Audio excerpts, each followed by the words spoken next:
Hey y'all, it's Alexis here from Ask Alexis for our comfy couch conversation. We have an awesome treat today. I know that y'all may have heard me mention it a time or two that the about the colorful event in the Colorful Collective. Well, guess who we have today? We have the Colorful Collective. Um, these are my friends, Maggie Nazarrio, Anitra Hooper, and Diedra Towns. And I'm going to let Cheer Bear cheer you on. See who does this fancy hip roll thing when he really likes what you're talking about. So he's going to cheer you on as you introduce yourselves. And we're going to go in the order that I just went because that makes it easy. So that's Maggie, Anitra, Diedra. And then we will get into our conversation, y'all, as Cheer Bear hip rolls for you. So Maggie, why don't you introduce yourself and tell them what you do? Hi, everyone. Thank you for having me, Alexis. I'm Maggie. I am a guided intuitive. I have that title because I am 100% in alignment with my guidance and intuition. So I work with other people on this as well, developing self trust, really deep self trust, and coming home to yourself. I do this through Reiki, guidance, similar to coaching, and I do Akashic record readings. Oh, And that's my jam. cool. Woo! Thank you. I All love righty. Miss Anitra Hooper. Hi, yay! I'm Anitra Hooper, and I am a Reiki master, Ho'oponopono practitioner, intuitive, and coach. I help people heal trauma. I help leaders step into their power and release and transition through whatever stories, narratives are holding them back at any given moment into how they can lead greater in the world. Woo, woo, woo. Love All you. right, y'all like that last little move, didn't you? Um, and last but certainly not least, Miss Diedra Towns. Hi, hi. I am Diedra Towns. I am the Expansion Whisperer. I work with founders who are driven by a vision that's bigger than they are. I help people expand into their vision to become the person they need to be to execute on that vision and to bring it into life. And I use a bunch of modalities to do that, including my own, which is the alchemy of becoming. And I help people harmonize their duality, the shadow work. I am a certified 9-star key and 9-star key practitioner and Chinese face reading. And I read tarot and I do some Reiki, and I am just the space where you get to expand your awareness to find the solutions that you need to move forward. So that's me. Woo! Sorry, I clearly am way too silly today. Never a thing. There are only Perfect silliness. a few dull moments over here. Only a few. That's not true. I'm bored all the time. COVID-19, 2020. So that I thought that we could tell these wonderful fine people after they like and subscribe to this channel, share, tell a friend about it. How we came together as the Colorful Collective and like what was our own pull to it. So how about we go in reverse order this time? Diedra, what drew you to the Colorful Collective? Anitra. I said Diedra. I know, I said Anitra. You said I'm answering your question. Oh. It was Anitra. I thought you were passing the baton. No, Anitra called me. She asked me if I wanted to be a speaker at one of the Colorful Collective events. And yes, I was happy to do so. And I met you guys. So I'm the last person to join the group, which is interesting that I'm the first person to speak. um, I thought about that. on this. I was Um, saying you go first, and I'm like, but wait a minute, she was the last person to join. yeah, I think it's all good. perfect. Roll with it. Just roll with it. And so Anitra called on me. She asked me if I wanted to speak. I did. And the way it works for speakers when they come in, we have first you have to meet with Maggie, and then you meet with the group and you kind of get a sense of the flow of the event, and then there's the event. But just hanging out with these three people here was so much fun, and our energy resonated so well together, and everybody is up to such big things in their businesses. There was just so much synergy there. I accidentally received an invite to come to a meeting that I wasn't supposed to be in. And so then I think we just took it as a divine notification that I was supposed to be in the meeting, actually. And that's what happened. That sounds awesome. I'm so glad that was not an accident. Right. And your enthusiasm to participate was a key part of that. So, and I agree, it was not by accident. I mean, it was divine. It was divine, for sure.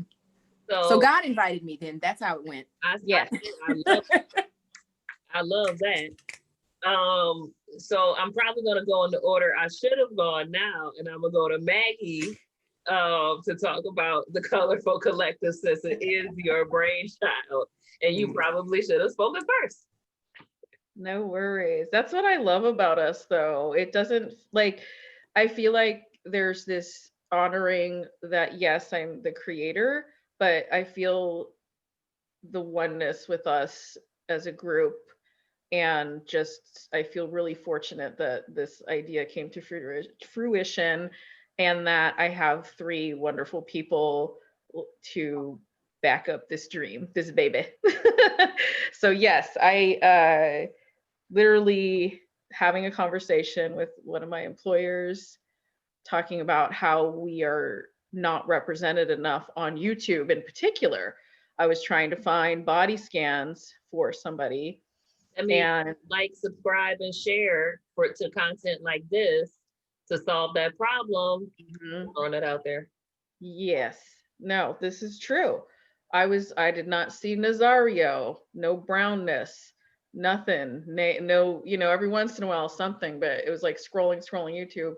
And I was telling my employer how I had an issue with that. And then she said, well, you should probably, like, why don't you come up with something? And I got in my car and I was like, colorful conversation. And it was just like an immediate divine download. And I think I've shared this, that this was May 25th that I got the download. But I had not heard the news yet. So I know that Spirit, I feel fortunate. It was like a quick, here's how you contribute to your community and give back to, and like uplift your people. So you can look up the date, y'all, if you want to know what she's talking about. Do your work. Yes. Yeah, I feel like I have to. And I think everybody on the call does, and I hope y'all do. But you can look up that date to know May 25th. You said the 25th, right? I'm bad at dates, but I still know what you're talking about. But May 25th, May 25th, 2020. Look it up, see what happened. And you'll see why that was divine download. And 3 weeks later, we had the first event. And then after that, I think it was our idea, right? Together to create a Facebook group, a Colorful Collective. How can we move this forward? So we will be having our 4th event in a few weeks. And I know all of us together believe in this, amplifying voices of color, and also in a more supporting, subtle way, we're also allowing we are also allowing people who are not people of color to have a space to learn, to grow, and to support. So I feel very grateful to have you three and to just have had Spirit so quickly give me this, because sometimes I'm a turtle when I come up with ideas. So so So that's that. who wins the race? Yes, that's true. Yeah. All righty. Well, Miss Anitra, how about you? So I was in conversation with Maggie through that time. We've known each other for over a year now. Mhm. And so we were definitely in conversation, and as things were coming up, we were wanting to definitely have greater conversations, and I remember the core being, how do we amplify the stories, the narratives, the people who are not always seen and heard in the great work that they're doing, and get them connected.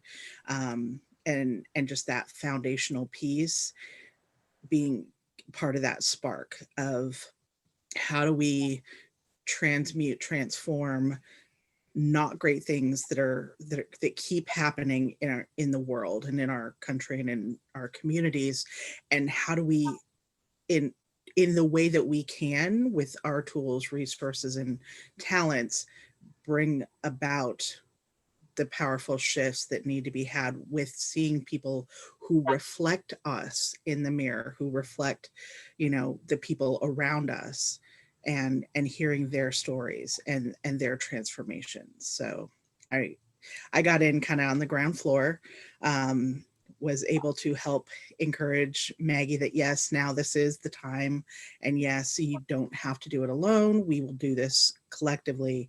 And I love that, we have that active support with each other. And I know this is something we'll probably talk about a bit more, but truly being in community with each other and building the community to just be an extension of that, the Facebook group, and even just not just the panelists, but including the panelists, help bringing them into the fold for their continued work and evolution and elevation in, getting eyes and ears onto what they do, and building a greater audience for each of them, and also for those who are witnessing us, who are learning from us, being able to create that community where it's safe for them to ask questions, safe for them to learn, and feel equally included in the conversations. Can I add something? Anitra, you Please. worded it. Thank you so much. This is why we're so awesome. You verbalize what I'm thinking. Yes, connection is so important. And that's why I think I was thinking about this the other day, like I feel like our signature is also that we do connect before the events. We don't just write somebody on Messenger or an email and say, hey, can you show up at this date and talk about that?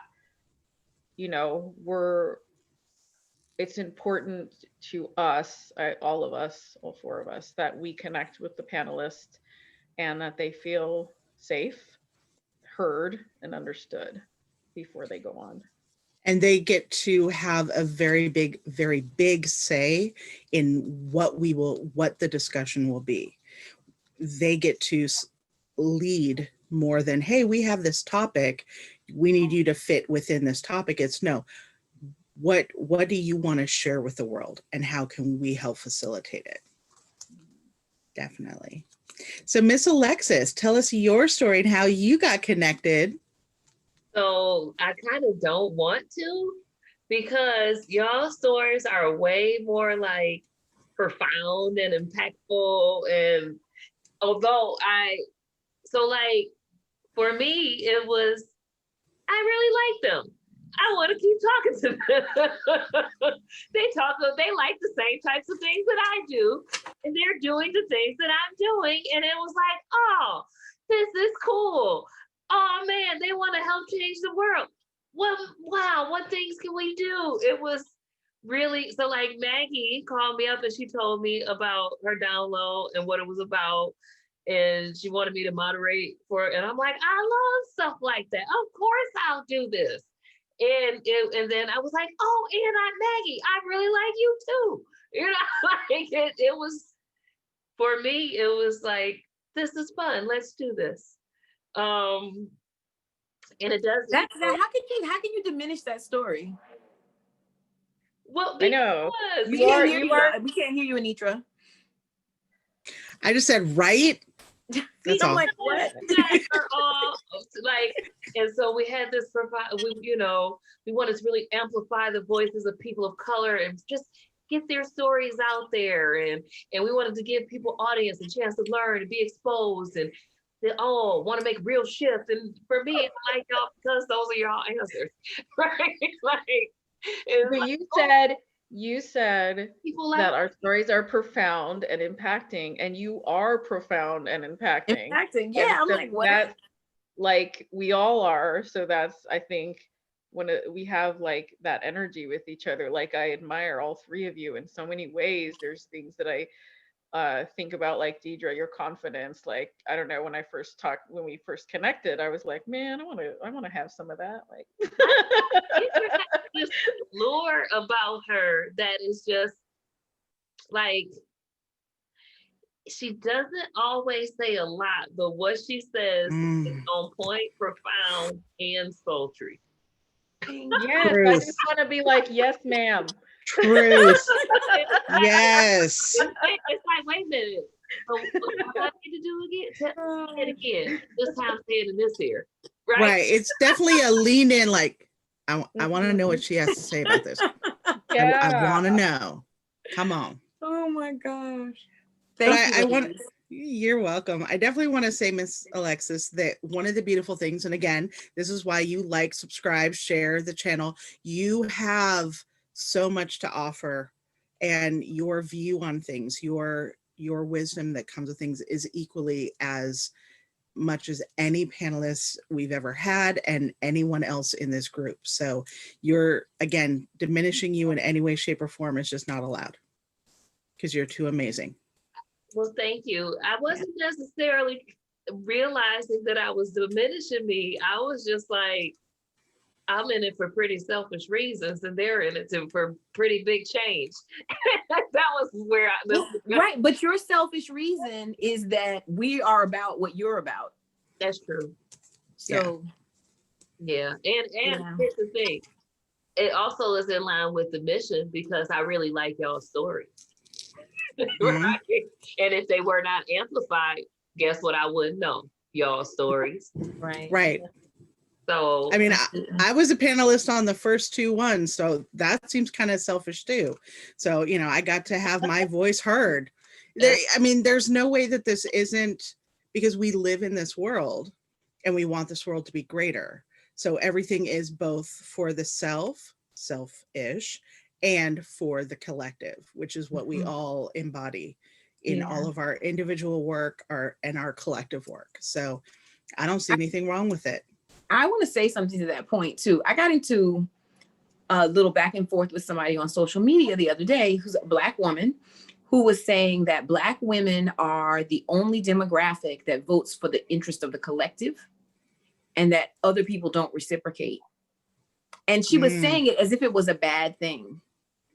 And in my mind, I'm thinking, we just need to influence more people to be like us. Right. The way you're like, what? Like, of course. Like, you're saying that you should be talking to people besides Black women then. Right. Like,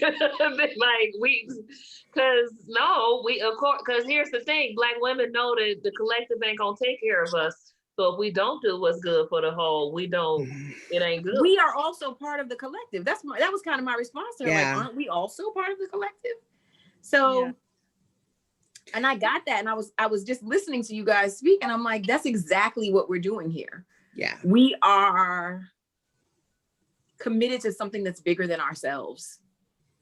And I think there's something really profound and powerful about that.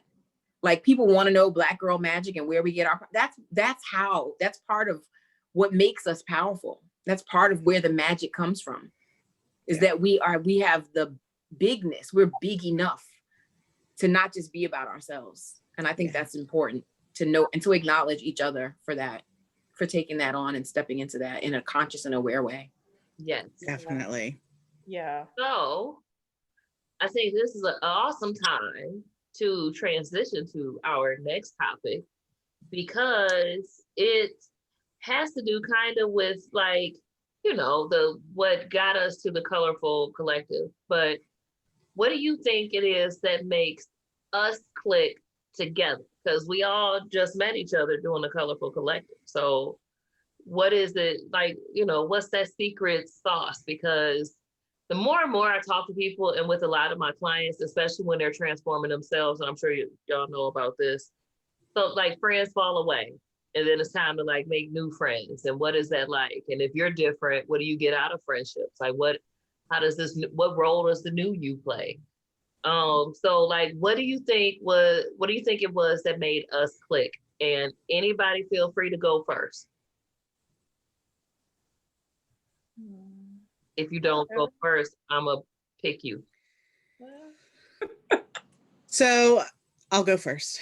I think that two key pieces. One, we each individually are on our own continued journey, and we support each other in that journey, without question. So if any one of us, any conversation we have, any touch point, check-in, message, or even just on our messenger thread, is having a not so great day or going through a struggle or a challenge, we all lean into, where can we support you? How can we support you? What do you need? And it's there, we all do that for each other. And it's again, that foundational component of, for me, being in community with each other. And we value the strengths and wisdom and knowing and talents and background and knowledge and lived experience that each of us have. So we keep pouring into each other's cups, and we keep serving from our overflow with each other, because we continually pour, and we support each other in filling our own cups. So it's this constant flow of love, of support, of communication and connection with each other, that then radiates out into and permeates all the work that we already were doing, but it's doing it from a much more empowered place, because we have this hub of connection. That's what it is for me anyway.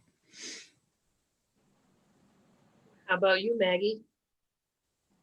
Again, Anitra, thank you for the beauty in your words, because thank you. I'd say for me, excuse me, it was just a vibe. Like for me, I with quarantine and us, I had just kind of got my bearings in my community, like physically going out and meeting people, and connecting with people online can be, for a lot, my experiences is there's just a little novelty in the initial contact, but it kind of fades. So like you can have a great first like add friend, and then a little hey on Messenger real quick, and then it doesn't, nothing really comes of it. But I felt like with you three, like, I mean, I just thought y'all were cool, and I felt comfortable. Like I felt immediately like they see me. All three of you see me. And even more so in ways that maybe I don't even see myself quite yet. So like Anitra knows this in particular, how I've struggled with like leadership. I've been super resistant to that. Even with the Colorful Collective, I was like, oh crap, I gotta lead something. I just want it to like be and, flow. So I feel like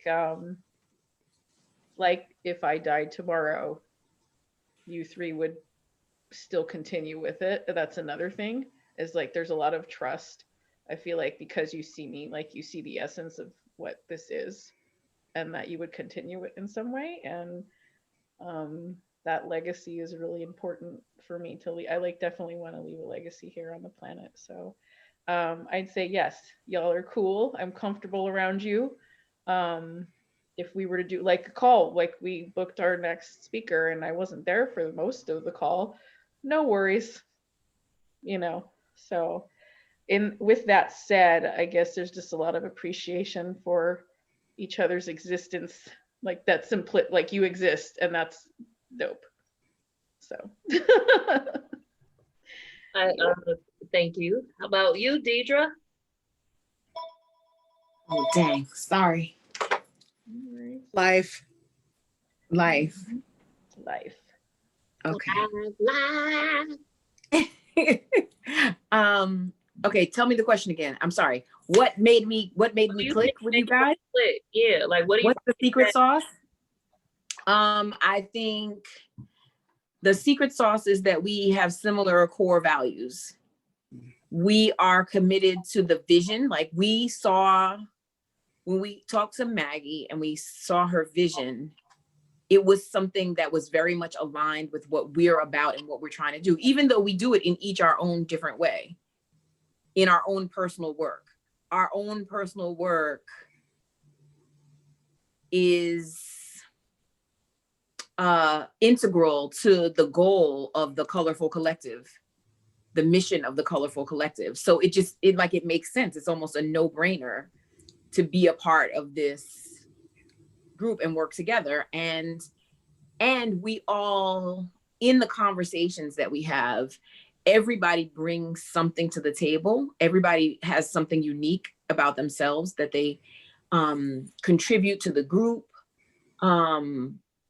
whether it's an organization skill or, you know, I'm not really the one to be the front person on the camera. Like if I have an opportunity to just play the background, I'm going to take that. And then there are other people who are way more like, yes, give me the mic, put the spotlight on me. And they're just very, very skillful with that. Some people hold the vision, some people hold the space.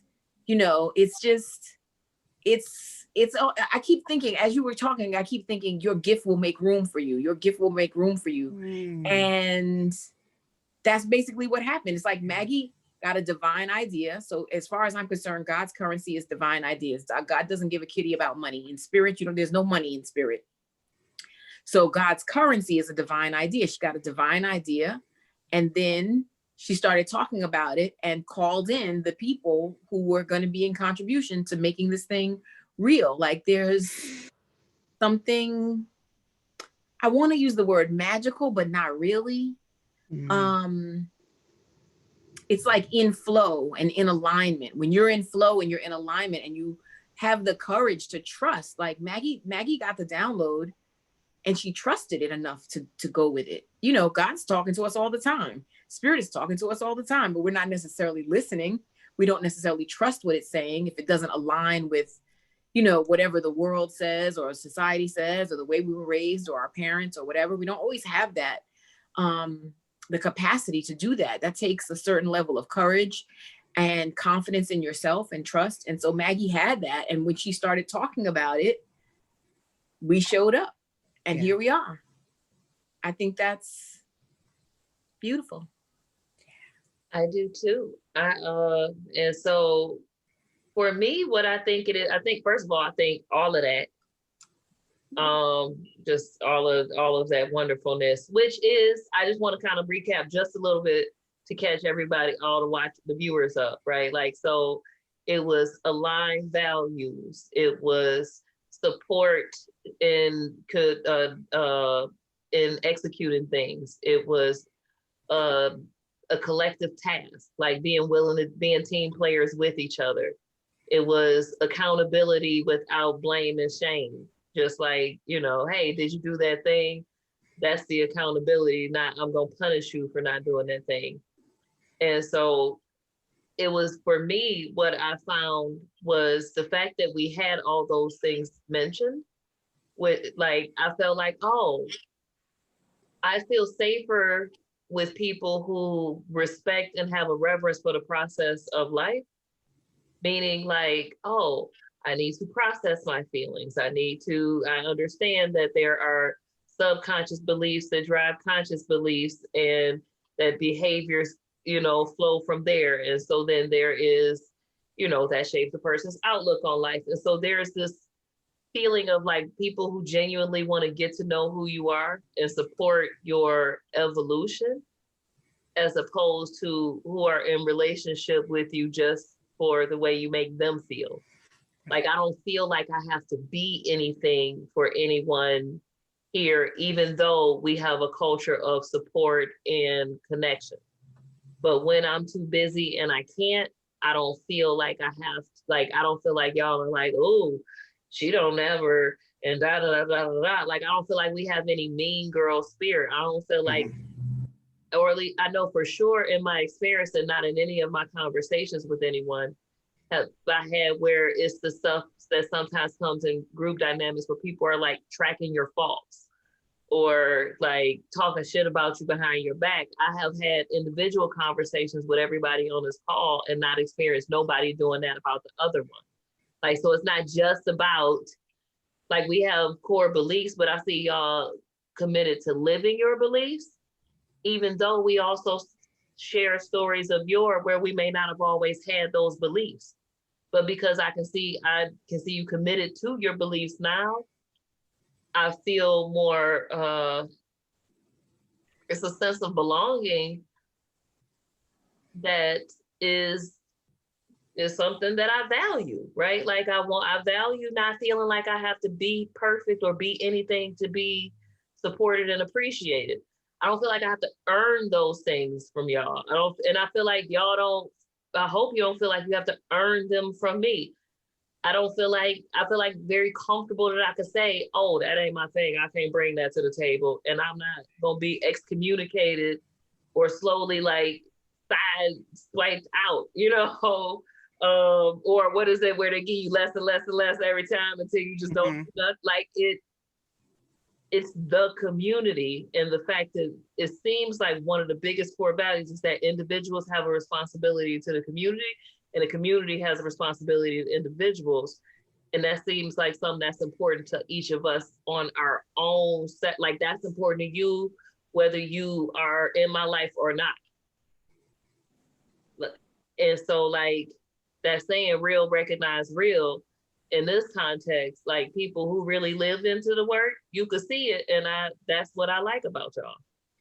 So for me, that's the thing that makes me want to, like, I want to click as opposed to want to protect myself. I want to be in community as opposed to like, oh, I gotta do that again. It's not like that. It's like, oh yeah, let's get some talk time in, because let's make it for 2 hours. We're gonna be talking, like, so that, I think that is it. So then my next question is like, what do y'all like about liking people? Like, what makes you, when you think about just liking a person, not necessarily liking what they do for you, not liking how they make you feel, but it's just like, oh, I like them. What inspires that response in you? Like, let's flesh this out. So I see all the eyes up in the air. I'm gonna try to start to give you some time to put something behind the eyes. That seems like fair. And while we're putting stuff behind the eyes, I forgot that y'all each have the opportunity to ask Alexa something on the comfy couch. The answer can be none of your business. But one of the things that I like about people is when their words and actions align. Like, if I see a person that does what they say they're gonna do, I don't even have to like what they say. I respect it. And I like that about people when they are like, so I like people who you can take them at face value, and I especially like it if I like what's at face value. So that's my example. So Diedra. No, wait, Anitra. Sorry. It doesn't matter. Honestly, I'm cool. I'm cool with. Okay. It's, yeah. I don't make a big deal about it. Either one works. I like what you like, which is integrity, people who are integral with their word, it engenders trust. I can trust you to, at least I can trust you to be who you are. Right? So there's that. I also like people who are reflective, people who are willing to look at themselves, people who are willing to look underneath the surface things, to go deep, to unpack and uncover why they are the way they are, what makes them tick, why did they respond to something in this way, that they're willing to look at that and they have the capacity to articulate it, that they can have a conversation about it. So, you okay, Alexa? I'm trying not to be have an outburst, but I'm feeling real outbursty. Like, yeah. So yeah, that's something that's very attractive. That makes my love come down. Right. That's something that's very attractive. That it's almost like know thyself, and knowing yourself is like a lifelong thing. It's not like, oh, you know yourself in a moment and then that's it, because we're always evolving. And so it's a constant, ongoing, evolutionary process. And so being willing to be engaged in that process, that's really, that's where the juice is for me in a relationship. What about it? Like when you say relationship, do you mean a romantic relationship or you mean friendship? I mean, in a friendship, right? Like, so we can't be friends if you can't call me out on my stuff. We can't be friends if you can't change your mind. We can't be friends if you're not willing to own your stuff. Right? If you're not willing to, even whatever it is, just own it. You know, I like stinky feet, whatever your thing is. If I do not like stinky feet. That's just like, that's not my personal thing. What is But me, but whatever your thing like, is, you know what I mean? To be willing to. Wait a minute, wait. I want to laugh too. You like, I missed what you said. If you like who? Stinky feet. Stinky feet. Got it. Oh, okay. So, yeah, like whatever your thing is, to be able to have the maturity to own it. Just own your stuff. Whatever that is. I'm never putting the toilet seat down. Whatever your thing is. You know, if that's your thing, own it and stand in that. But a lot of people don't have that much integrity. You know. Everybody has something that's raggedy in their life. Everybody. They might not even be care about, like, being raggedy in that way means nothing to them because they don't even value that. Right. That's absolutely true. But if they have shame about it, they might try to hide it, or they might deflect, or they might project it onto you or something like that. Like, just own your stuff. So you like people who are owning their stuff and who have integrity and who have integrity with their word and who are willing to go deep. So owning your stuff is partially about going deep. Yes. Right. Because when you start digging under the layers, that's when you start finding stuff like, ooh, I didn't know that was. I did do that. Yeah. and being willing to look, being willing to have the awareness and continually search for that deeper understanding. Absolutely. Yeah. So what do you like about liking people, or what do you like in people, Miss Anitra? Well, everything so far: integrity, curiosity, willing to be aware, willing to own, as you said, what I like to call, being perfectly imperfect, being able to go, here's where I made a mistake. Here's where I'm going to work to do better, which requires that looking at self, uncovering why that's even a thing, where it came up, especially if it's a long-term pattern, because it's something that I'm willing to do. So I like to have people around me who are willing to do that and show up in that way. Um, Again, as Deidre said, and you said, impeccable with their word, holding to and allowing for the reality of life, that there's times where we're going to make mistakes, there's times where we're going to show up not as our best self. And it also ties back to one of the reasons I love the group is, there's times where we're going to say, hey, I had a day where stuff happened or a big thing happened in life. And, being able to go, okay, cool. As long as we all know what's going on and communicate that, we can then make adjustments to expectations. We can make adjustments to what we as a collective are doing. And so that's the kind of people I love to have around me. I don't expect everyday perfection in action and word, though I do desire to have people who are willing to do better, because I'm continually working to be better. And it's going to look different for each person, but that desire to do that work at whatever level they're able to do it is what the people I want to have in my life, and also that have some core values similar, honoring people as every person is divine human, and that they have worth simply because they exist. And that's one that's like, that is one of the few that is like, either we have that or we don't. And if you don't have that, then we're not cool. Sorry. I still divinely love you over there, but I need you to be over there. So, Right. Yeah. I love that spirit of acceptance. We have a spirit of acceptance in this group. Like you can bring whatever's there for you, you can bring that into this group, and it's okay. Yeah, and we're not judging you. We're not like, it's kind of like, damn, what do you think you need right now? How can we give support for you?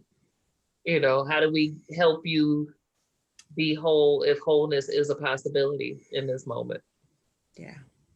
Or at least to the next step. What do you need to get to your next best step? Right. Or even just helping uncover it. Right. Yeah. Right. Always another level. And even just, do you need help figuring out what the next best step is? And so we hold space for each other, with each other, no matter what's going on. In this year specifically, everybody needs it. So, and it's something that as leaders being able to, yes, Maggie, still a leader, just I see you. We need that support in every bit of growth. Speaking of Maggie. Yeah. So I was just about to say, Miss Maggie, don't need to mute back again. No, it's like raining on and off pretty hard over here. It's loud. So I just keep muting. But I guess it's just me. I can hear. So what do you like in people? What makes you want to be all fun, shiny? Fun. There's there's like two fundamental things, and they're pretty basic. I definitely ride with people who have a sense of humor. I just, and I know it's pretty obvious. Like I like sometimes when I'm like on the Tinder app, it'll be like, I love to laugh. And I'm like, well, who doesn't, but it's like, I love when I like dry wit, sarcasm, all the things that like marries humor with intelligence. And there's kind of this thing I say in my mind, like the dork in me recognizes the dork in you. I like people who can be that, like Diedra kind of touched on, that you are aware. Self-awareness is so important. So and asking if you're not aware, like if I don't know, asking for support around that, being aware enough to know when you don't know. And not having an ego around that. Just, we are all perfectly imperfect. So we're going to need support. And so people who are not afraid to ask for that, and also not afraid to say, I got this. And then there's this, like, I really love, and I'm fortunate, I have a few really close friends I've known since I was like a kid. We all care about the world. Like, it's just, I was raised that way. Like, I almost to my, like, now it's brought back to balance, because it was that kind of message to only care about the community and put yourself on the back burner. But now there's a balance. And so I really vibe with people who it's not just about them. They take care of themselves, they're self-aware, they have the self-care, self-love, all the things, but they also have one eye out for the collective, you know? Yeah. I think everybody touched on, like, everything everybody said here, I agree with, and that's why we vibe as a group. And I just think that it's really special when you can meet somebody and immediately be like, I'm glad you're here on this planet, you know? And that's how I felt having met all three of you, and just the close friends I have in my life, just knowing they exist and how they contribute to the world. Or to, like, even the friend I'm at right now, she's her way of contributing, she sees, is like, with me, I'm not well traveled. Okay, well, let's get you well traveled. I'm gonna help you. Like, I want to support you in that, because she knows that's like a dream of mine. So, like, people who do uplift each other with their dreams and their visions, and we all do that. And we also uplift each other in our everyday shit. Like, you know, Anitra, not feeling well. Okay, sorry to hear that. How can we support you? Like, we can push back the meeting or the topic that we have, because we are important. The first thing that comes first is our friendships and our humanity. So it's funny, because as you were talking, my first thought was like, well, what do I don't like? And then I'll say the opposite.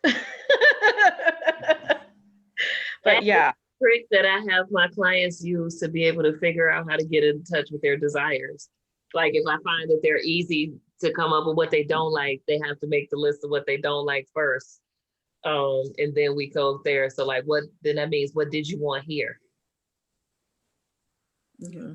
Then the experience of desire. So but I really like that. I want to just give that tidbit out there to the viewers. So I love all of that. And I don't know about y'all, but I'm feeling extra, like, tender by the heart. Ha ha ha. Tender by the heart with all of this conversation about liking each other. It just makes me feel all warm and fuzzy. But so that made me think of this question. We talked about, like, just in liking people in general. What is it that you want in your romantic partner that is different than the things that we said about that we like in people? Because nothing y'all said and nothing I said I don't want in my romantic partner. So what's the real difference? I don't know if it's a difference or like an opposite. When you say difference, it makes me think an opposite or contrary thing. But for me, it's like a line, in terms of, I need you to be strong enough that, like, so grounded and so strong that I feel like I can trust you enough to surrender to you, that I can trust you enough to relax into you, and which is not something that I need from a friend. So it's like, if I'm in an intimate relationship with someone, I would like to feel like I can trust that person to lead, which we've kind of had that conversation. Not that I want somebody to lead me, or that I need a man to lead me, because I don't, because I'm quite capable. but to know that I don't have to always be leading. I don't have to always be thinking about all the things and making all the plans and doing all the things there are to do. Right. That I would like that in an intimate relationship. That's something that is important to me in an intimate relationship that is not necessarily important to me in a friendship, because the power dynamics are different. How about you, Miss Maggie? That leadership part, I definitely agree with as well. I've been in relationships before where at first I was like, ooh, I get to be the boss. Like, that's awesome. But then after a while, I feel resentful because it's like, well, I'm basically having a relationship with myself because I'm the one carrying everything. I have friends in my life that are maybe not super emotionally available, and I accept them for everything they are. And I'm of course want to be with somebody where I accept everything they are, but emotional unavailability is a no-no. I also am very empathic, and so sometimes I will draw those types because they need healing. And so I've learned that is a red flag. I'll be like, ooh, what do I like you? Oh, that's why, because you need healing. So somebody who is willing to, yeah, do their own work and learn. And then it's so funny, Alexis, the first thing I thought when you asked this question, I was like, well, I don't make out with all my friends. Like, I want somebody who's going to like stop in the middle. I mean, I had one boyfriend I'm thinking in particular who he would just like randomly stop while I like interrupt me while I was talking and like kiss me or hug me or like want to dance with me in the living room. And I love that there's those moments of like really seeing me in a way that I'm not even thinking about, you know, and expressing that. So like Anitra, you do this with us often where we're saying something and you'll just say, I love you. And I'm like, that's similar where it's like, okay, you see me right now. And it's so awesome that you're able to express that. So yeah. Yeah. I like that a lot. I first of all, y'all are giving me life with these answers. So Miss Nitra, come on, give me my life. So my answers can be a little different. Is I don't actually have that big of a difference between what I expect from a partner and what I expect from a friend. Yes, there is intimacy levels and levels of trust and reliance in the partnership of how we show up, but the fundamentals are pretty much the same. And I think that, being someone who can, who leans poly, probably that might be a little bit why, because there tends to be a little bit of blurring in that, at least in the way I frame relationships. But the biggest differences really with a partnered relationship would just be the depth of the intimacy and the expectation of the types of trust and types of communication. But there's really, it's not that big of a huge shift for me. That I get that for sure. It's not a huge difference for me, but my difference is the requirements are a little bit higher for a romantic partner than they are for a friendship, although the intimacy could be a little bit deeper with my friends than it has to be with my romantic partner. Even in mind that long-term relationships ain't really my thing, or haven't necessarily been a thing I've done Yet. Yet. So for me, a romantic partnership is a friend that I trust enough to want to like allow them to mess with my brain chemistry. And what I mean by that is if I'm gonna have sex with you and have like orgasms and oxytocin releases and like conditioning myself to that, you know, you release the oxytocin, which then means that your touches feel better than everybody else's touches and all of that stuff. Like, I want you to be a friend that I want to sleep with. And so it is but then in order for me to, well, I say that if I'm going to build that bond and connection, you have to have all the things that I want out of my friends and stimulate me sexually in some way. So it doesn't mean you gotta be super hot. You could be super swaggy. It don't mean you super swaggy. You could be just the right amount of funny where you always keep me laughing, but not so funny that you too funny to fuck. You know what I'm saying? Like, you got that, because there is a too funny to fuck. At least for me.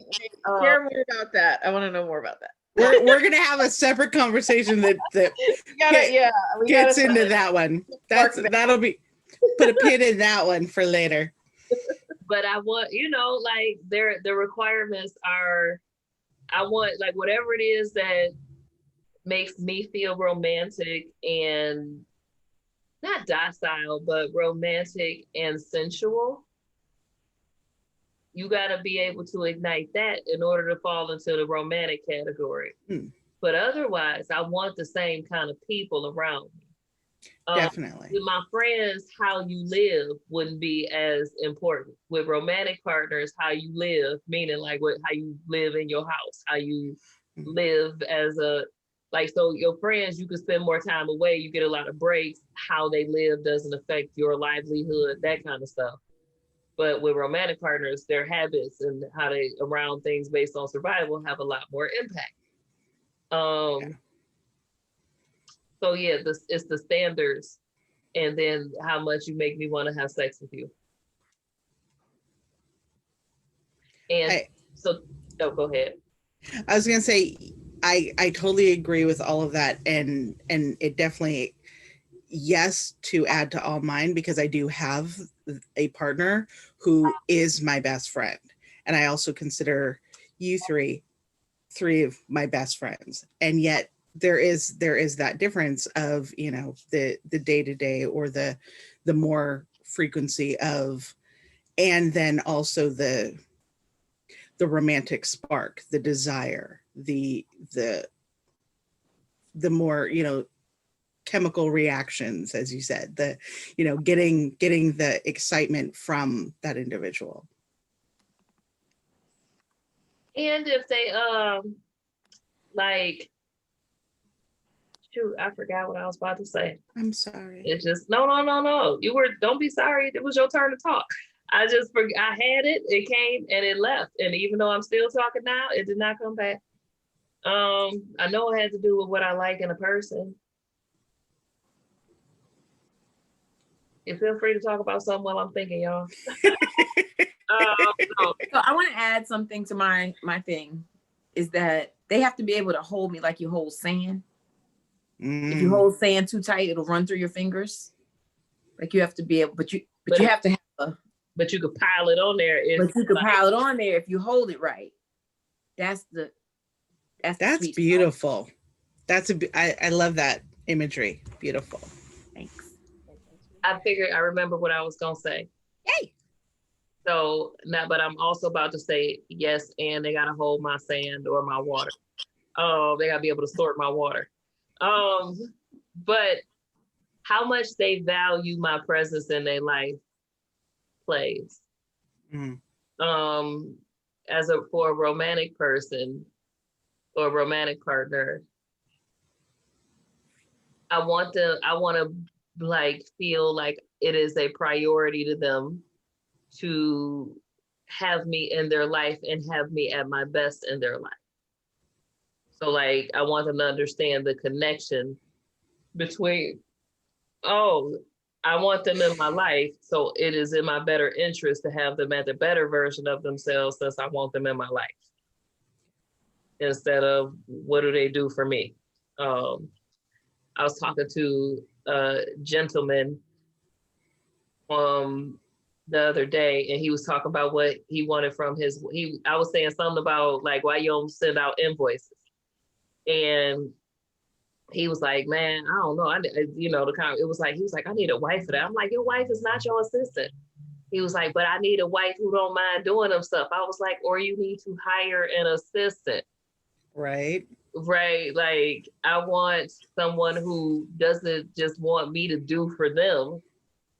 Like, they want me to navigate life with them, not think about what I add to their life. And I want to learn how, because I will be honest, I'm surely not there to think about, oh, I like them enough that I want to navigate life with them, as opposed to I want to just do life. What happened to Miss Anitra? I don't know, we lost her. Her internet, because remember she said her internet got cut. Oh yeah, when it's been going out. Yeah, she might be having. Okay. So, well, I'll answer unless anybody has anything they want to add, I'll answer the too funny to fuck question. Okay. Floor is yours. Mm-hmm. So, when somebody is too funny to fuck, it is that like they're more goofy than charming. So like you're always laughing, but you're laughing at them instead of with them. Yeah. And so if I'm laughing at you, the more I laugh at you, the like lower my libido goes, or the smaller my libido is. But if I'm always laughing with you, then I'm associating the fun of life with my time with you. And that is like, yeah, get in these pants. But if if I'm always laughing at you, like, he think that shit is funny, or just hush, shh, then I'm not like wanting to, like, then I don't want to be in your pants, or I don't want you in my pants. And so Nisha's battery died. Okay. So yeah, that's it. They too funny to fuck if they are like, if they're too goofy. I'm laughing at their expense. I was like, but that makes sense. That makes sense. I think my line is I remember I dated somebody who they just wouldn't stop talking. And then when I would talk, you could tell they were just waiting to respond. Like they weren't really listening. I don't like that. I don't like that with anybody anyway. Mm-hmm. But that's where I'm like, and I ended up telling him like, no, I don't want you to be my boyfriend because you talk too much. He continued to talk too much about why he talked too much. That's funny. Pretty funny. That's a good one though. Someone who's capable of really deep listening. Yes.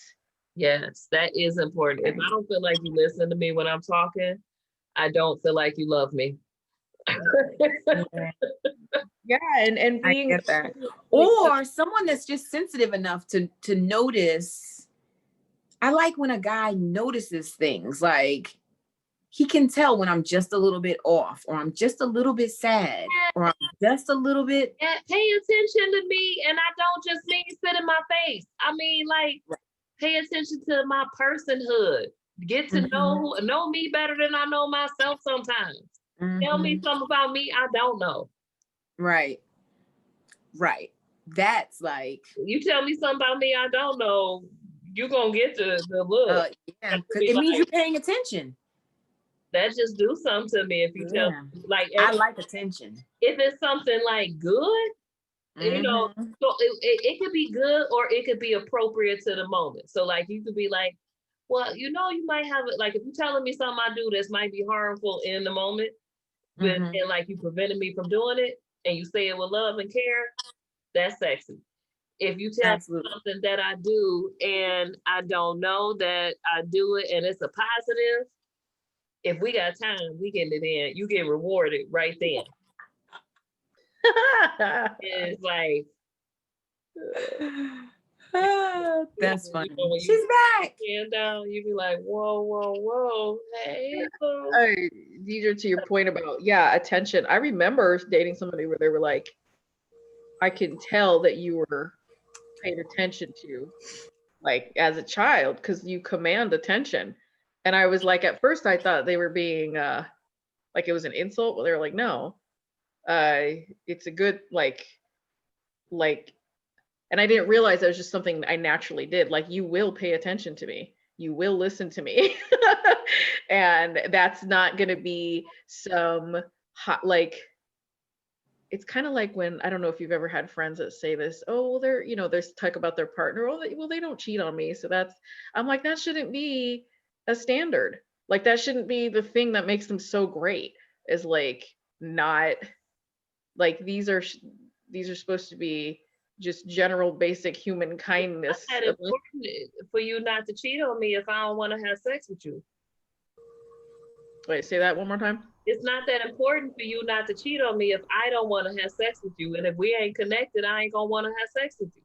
So like that, like, not cheating doesn't make me feel connected. Cheating makes me feel disconnected. Right. Yeah. And cheating is also about dishonesty. Yeah. That's the problem. Yes. It's the dishonesty that's involved. Mm-hmm. It's Yeah. the And not also talking. Sneaking, and it's the sneaking that makes it attractive for a lot of people. Mm-hmm. And that you like are willing to hurt me to get this pleasure.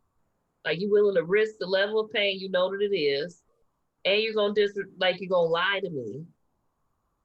We're not on the same team when you're doing those kind of deceptive things. That's the thing about cheating. Yep. Circle. Yeah. Well, it goes back to even what we were talking about as far as what we want in friends is we want people who are willing to communicate even when things are tricky, when things are difficult. And what leads to later the dishonesty, the lying, the cheating, whatever, is the inability to be self-aware that there is a problem in the beginning, and two, to then communicate and work through that struggle, or at least just be honest and go, hey, it's not working for me. If you're unwilling to work through it, fine, just be honest at that point. But a lot of people go, I don't want to have that uncomfortable, so I'd rather do this other stuff that creates more of an issue. So, right. In any type of relationship, you have to be willing to have a hard conversation. Are you mature enough that you can have a hard conversation? Yeah. Or are you afraid of hard conversations? That's like a deal breaker, I think, for me. If you can't have a hard conversation, we can't. Because that's life. We can't grow. Life is, you can't grow together. Absolutely can't grow together. Yeah. My exes to break up with them because they were like, they did not want to communicate. And so I had an email like, hey, could you come to my house, please? Oh, wow. Like, and it took like a few weeks because I'm like, I'm not doing this over text. We've been together almost 2 years. Oh, no, I ain't gonna chase you down to break up with you. But and that's the only way to keep a long-term relationship, is being able to have those continuous tricky conversations as you're each individually growing. Because if you're not willing to work through it, then there's really not much of a relationship. It's simply two people doing a thing, coexisting in whatever manner that looks like. Sorry, Alexis, you were going to say something. I'm sorry. No. I just was about to transition because we've been talking, as we love to do, some time, and I wanted to begin our wrap up. So in order to do that, this is the time where everyone gets to ask Alexis a question, while reminding people to like and subscribe and share. But everyone gets to ask Alexis a question, and none of your business can be the answer. So, but just know that I don't have a problem with saying that. And whomever would like to go first, if you have a question, go ahead and go first, and then whoever doesn't, you can do yourself. Well, I didn't come prepared with one, but one popped in my head. What do you love about me, Miss Alexis? Oh man, so I love how you have how much concentrated effort you put into fleshing things out, right? Like, you have a commitment to clarity that I don't often see in a lot of people, and you are willing to go the distance in communication for to get to clarity. Like, that, like, a lot of people just be like, we'll blend, you know, as long as it's good enough, good enough. But you are very committed to clarity. And then I also enjoy how much you are an uplifter of people. Like, kindness seems to be, like, uplifting seems to be a core value of yours. And then you're the biggest hype man I know, right? Like, you are gonna pump up and cheer on and like and share. And you understand that uplifting others. Well, I don't even know if actually, I don't know if you understand this effect, but it is true and I see it in you. But uplifting others uplifts you. Mhm. And you are very like you do that a lot. It definitely feeds my soul, it feeds my heart, absolutely. And like, subscribe, share, ask Alexis, all the things. Go. Say, next question. Yeah. So next person. That was not You none want- of your business. What did you want to be when you were a kid? Like, what was your first, I want to be this when I grow up? It was either a lawyer or an astronaut. I think it might have been a lawyer because people were always telling me how sassy I was and how I like, my third grade teacher told my mother I was overly analytical. And yeah, so like that, I think that it is, I think lawyer was it first, but then astronaut. I can remember being in the fourth grade in Miss Slaughter's class. No, wait, that was the fifth grade. But I wanted to be an astronaut, and then people told me how hard it. They kept telling everybody kept trying to. It seemed like they were discouraged. They made me not want to do it. But that one, I wanted to be an astronaut, is my like. That's the one that lights me up when I think about like, oh, when I was a kid, I wanted to be that. But lawyer, I can remember being like, I'll be a lawyer. I'll be good at that. Love it. What's your question, Miss Diedra? I kind of want to ask a follow-up question, but I don't want to use the follow-up question as my question. I'll allow it. Huh? I'll allow it. Okay. So the follow-up question is, what was it about being an astronaut that you liked? Because I wanted to be a doctor when I grew up, when I was a kid. But then it really, what I learned later on was what really interests me is I want to know how things work. I want to know how things are connected and what makes this thing be the way it is. So, which led me down a more spiritual path of how people work than a medical science path. So I'm curious if there's intersection between wanting to be an astronaut, what lit you up about that, and what you do now. There is kind of. There is you'll get it. I wanted to go to the moon. And I wanted, like, so when they were going to the moon, it was the thought of being able to go and be in zero gravity and be like, in that, like, to go to the moon was so like, I want to do that in my lifetime. For me, it was not. And so, like, when I think I'm very drawn to the moon is my dominant planet. I call my consciousness my moonbeam. Like, so what I do now is very connected to the moon. My desire to be an astronaut is very much connected to, it was connected to my desire to be like, to go to the moon. But then I am a popular science, like quantum physics geek. Like, when I took physics in high school, I freaking loved it. I did not like doing the work, but I loved the subject and discussing it. And so it, like, you know what I'm saying? I watched those kind of things. I watched the Science Network. There was a time when I had a subscription to Popular Science, Discover, and Scientific American magazines. Like, I like that kind of stuff. It just makes me, it's something I find very curious and I enjoy learning about it. Got that. Okay, now I can ask my question. My question is, what's your love language?